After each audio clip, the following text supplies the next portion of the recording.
এটাও কটাক্ষ করে বলছে যে নির্বাচনের আগে বাংলা সাহিত্য বাঙালি প্রেম দেখানোর জন্য আপনারা বন্দে মাতরম ইস্যুটাকে এইভাবে সামনে আনছেন শুধুমাত্র নির্বাচনে প্রভাব ফেলার জন্য। বিজেপি তৈরি হওয়ার সময় থেকে ৮০ সাল থেকে আমরা পূর্ণাঙ্গ বন্দে মাতরমের পক্ষে। আমরা প্রত্যেকে যারা এই সমাজ মাধ্যমের সঙ্গে যুক্ত আছেন, বিভিন্ন সময় বিভিন্ন ভাবে আমাদের খবর করেছেন, তারা আমাদের বিচারধারা সম্বন্ধে অবগত আছেন। আমাদের বিচারধারা পরিবার কখনো এই পূর্ণাঙ্গ বন্দে মাতরমের বাইরে কোনো বন্দে মাতরমকে কখনো মান্যতা দেয়নি। আমরা বরাবরই পূর্ণতঃ বন্দে মাতরমের পক্ষে। আমরা তো এটা জানি। এতে আবার এখন ভোট তখন ভোটের কি আছে?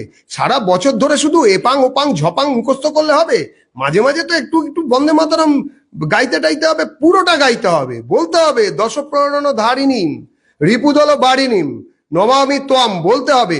মাঝে মাঝে এদের তো এখন জাতীয় সঙ্গীত গাইতে গেলে এদের অসুবিধে হয়, ভুলভাল বকেন, যে মানে একদম মন্ত্রী উল্টো পাল্টা বকেন, এরকমও আছে। আমি সেই নিয়ে এখন আর কোনো বিতর্ক তৈরি করতে চাইছি না। ভুল মানুষ মাত্রই হয়, যারা ভুল বারবার করে তাদের ওটা মানে পাপ বলেই অন্তত জাতীয় সঙ্গীত বা রাষ্ট্রগীতের ক্ষেত্রে তাই হওয়া উচিত।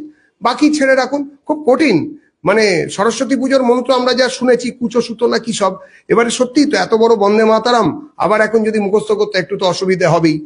তার থেকে বরঞ্চ এপাং ওপাং ঝপাংয়ের যারা উদ্গাতা, যারা সেটাকেই পবিত্রতার পরাকাষ্ঠা বলে মনে করেন, তারা ওদিকে থাকবেন। এবারে বাঙালি দেখতে চায় কারা বন্দে মাতরমের দিকে আছে, কারা তার উল্টো দিকে দাঁড়িয়ে আছে। ফলো করুন টাইমস নাও খবর।